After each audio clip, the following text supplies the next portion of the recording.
नमः। आज हम यहाँ पर 9वां और 10वां अध्याय पढ़ेंगे, शुंभ और निशुंभ वध। सभी ध्यानपूर्वक सुने। पहले ध्यान करेंगे। मैं अर्धनारीश्वर के श्री विग्रह की निरंतर शरण लेती हूँ। उसका वर्ण बंदूक पुष्प और सुवर्ण के समान रक्त पीत मिश्रित है। वह अपनी भुजाओं में सुंदर अक्षमाला, पास, अंकुश और वरद मुद्रा धारण करता है। अर्धचंद्र उसका आभूषण है तथा वह 3 नेत्रों से सुशोभित है। राजा ने कहा, भगवान, आपने रक्त बीज के वध से संबंध रखने वाला देवी चरित्र का यह अद्भुत महात्म्य मुझे बतलाया। अब रक्त बीज के मारे जाने पर अत्यंत क्रोध में भरे हुए शुंभ और निशुंभ ने जो कर्म किया उसे मैं सुनना चाहता हूँ। ऋषि कहते हैं, राजन, युद्ध में रक्तबीज तथा अन्य दैत्यों के मारे जाने पर शुंभ और निशुंभ के क्रोध की सीमा न रही। अपनी विशाल सेना इस प्रकार मारी जाती देखकर निशुंभ अमरस में भरकर देवी की ओर दौड़ा। उसके साथ असुरों की प्रधान सेना थी। उसके आगे पीछे तथा पार्श्व भाग में बड़े बड़े असुर थे, जो क्रोध से ओठ चबाते हुए देवी को मार डालने के लिए आए। महापराक्रमी शुंभ भी अपनी सेना के साथ मातृगणों से युद्ध करके क्रोधवश चंडिका को मारने के लिए आ पहुंचा। तब देवी के साथ शुंभ और निशुंभ का घोर संग्राम छिड़ गया। वे दोनों दैत्य मेघों की भांति बाणों की भयंकर वर्षा कर रहे थे। उन दोनों के चलाए हुए बाणों को चंडिका ने अपने बाणों के समूह से तुरंत काट डाला और शस्त्र समूहों की वर्षा करके उन दोनों दैत्य पतियों के अंगों में भी चोट पहुंचाई।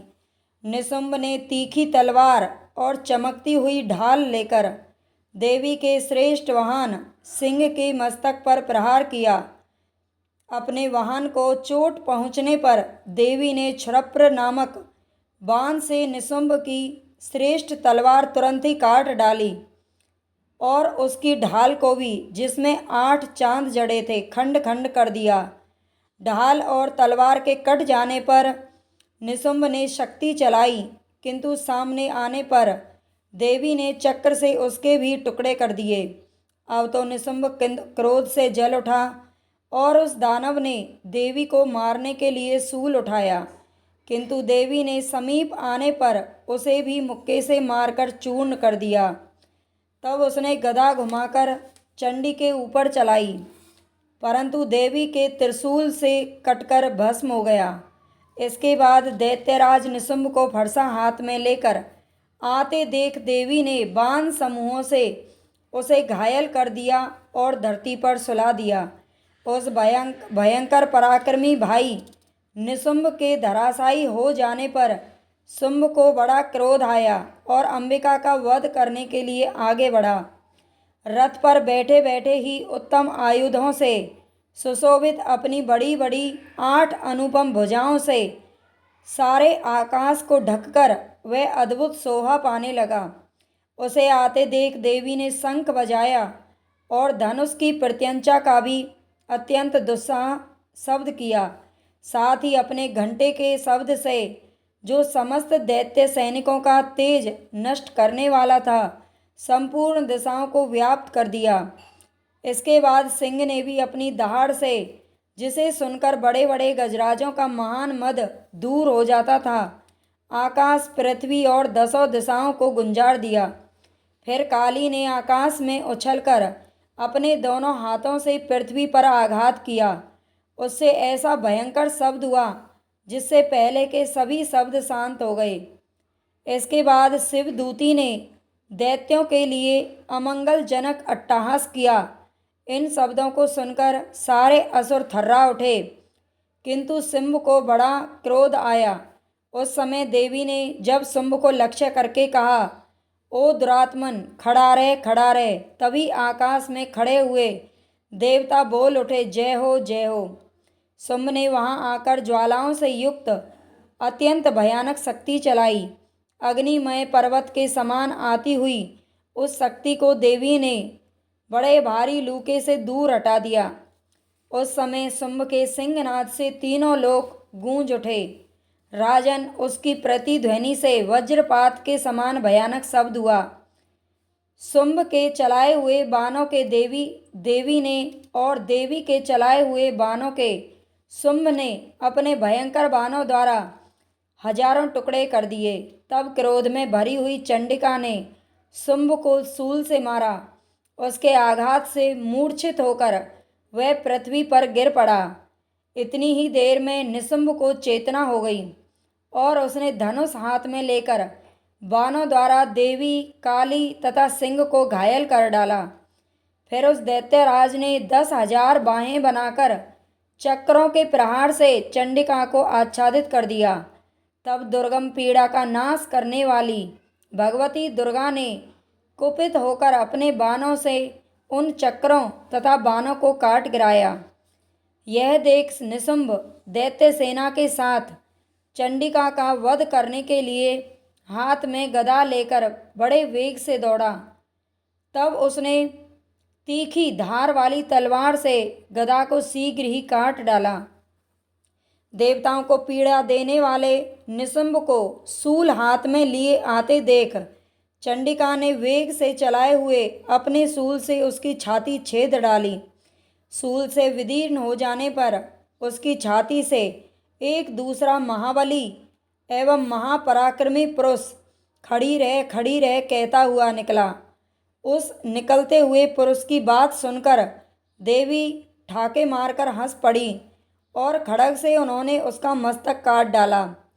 फिर तो वह पृथ्वी पर गिर पड़ा। इसके बाद सिंह अपनी दाढ़ों से असुरों की गर्दन कुचलकर खाने लगा। यह बड़ा भयंकर दृश्य था। उधर काली तथा शिवदूती ने भी अन्यान्य दैत्यों का भक्षण आरंभ किया। कौमारी की शक्ति से विदीर्ण होकर कितने ही महादैत्य नष्ट हो गए, कितने ही भाग खड़े हुए, कितने ही दैत्य माहेश्वरी के त्रिशूल से छिन्न भिन्न होकर धराशायी हो गए। वाराही के थुथुन के आघात से कितनों का पृथ्वी पर कचूमर निकल गया। वैष्णवी ने भी अपने चक्र से दानवों के टुकड़े टुकड़े कर डाले। ऐन्द्री के हाथ से छूटे हुए वज्र से भी कितने ही प्राणों से हाथ धो बैठे। कुछ असुर नष्ट हो गए, कुछ उस महायुद्ध से भाग गए तथा कितने ही काली, शिवदूती तथा सिंह के ग्रास बन गए। इस प्रकार देवी महात्म्य में निशुंभ वध नामक 9वां अध्याय पूरा हुआ।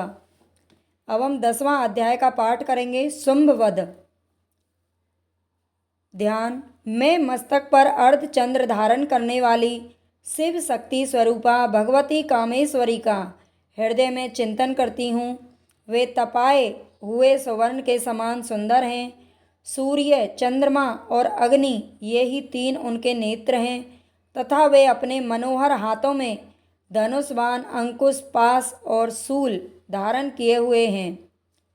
ऋषि कहते हैं, राजन, अपने प्राणों के समान प्यारे भाई निशुंभ को मारा गया देखकर और सारी सेना का संहार होता जान शुंभ ने कुपित होकर कहा, दुष्ट दुर्गे, तू बल के अभिमान में आकर झूठ मूठ का घमंड ना दिखा। तू बड़ी मानिनी बनी हुई है, किंतु दूसरी स्त्रियों के बल का सहारा लेकर लड़ती है। देवी बोली, ओ दुष्ट, मैं अकेली ही हूँ। इस संसार में मेरे सिवा दूसरी कौन है? देख, ये मेरी ही विभूतियाँ हैं, अतः मुझ में ही प्रवेश कर रही हैं। तदंतर ब्रह्मानी आदि समस्त देवियाँ अंबिका देवी के शरीर में लीन हो गईं। उस समय केवल अंबिका देवी ही रह गई। देवी बोली, मैं अपनी ऐश्वर्य शक्ति से अनेक रूपों में यहाँ उपस्थित हुई थी। उन सब रूपों को मैंने समेट लिया। अब अकेली ही युद्ध में खड़ी हूँ। तुम भी स्थिर हो जाओ। ऋषि कहते हैं, इसके बाद देवी और शुंभ दोनों में सब देवताओं के तथा दानवों के देखते देखते भयंकर युद्ध छिड़ गया। बाणों की वर्षा तीखे शस्त्रों दारुण अस्त्रों के प्रहार के कारण भयानक युद्ध प्रतीत हुआ। उस समय अंबिका देवी ने जो सैकड़ों दिव्य अस्त्र छोड़े, उन्हें दैत्यराज शुंभ ने उनके निवारक अस्त्रों द्वारा काट डाला। इसी प्रकार शुंभ ने भी जो दिव्य अस्त्र चलाए, उन्हें परमेश्वरी ने भयंकर हुंकार शब्द के उच्चारण आदि द्वारा खिलवाड़ में ही नष्ट कर डाला। तब उस असुर ने सैकड़ों बाणों से देवी को आच्छादित कर दिया। यह देखकर क्रोध में भरी हुई उस देवी ने भी बाण मारकर उसका धनुष काट डाला। धनुष कट जाने पर फिर दैत्यराज ने शक्ति हाथ में ली, किंतु देवी ने चक्र से उसके हाथ की शक्ति को भी काट गिराया। इसके बाद दैत्यों के स्वामी शुंभ ने 100 चांद वाली चमकती हुई ढाल और तलवार हाथ में लेकर उस समय देवी पर धावा किया। उसके आते ही चंडिका ने अपने धनुष से छोड़े हुए तीखे बाणों द्वारा उसकी सूर्य किरणों के समान उज्ज्वल ढाल और तलवार को तुरंत ही काट दिया। फिर उस दैत्य के घोड़े और सारथी मारे गए। धनुष तो पहले ही कट चुका था। अब उसने अंबिका को मारने के लिए उद्यत ही भयंकर मुदगर हाथ में लिया। उसे आते देख देवी ने अपने तीक्ष्ण बाणों से मुदगर भी काट डाला। तिस पर भी वह असुर मुक्का तानकर बड़े वेग से देवी की ओर झपटा। उस दैत्यराज ने देवी की छाती में मुक्का मारा। तब उन देवी ने भी उसकी छाती में एक चांटा जड़ दिया। देवी का थप्पड़ खाकर दैत्यराज शुंभ पृथ्वी पर गिर पड़ा, किंतु पुनः सहसा पूर्ववत उठकर खड़ा हो गया।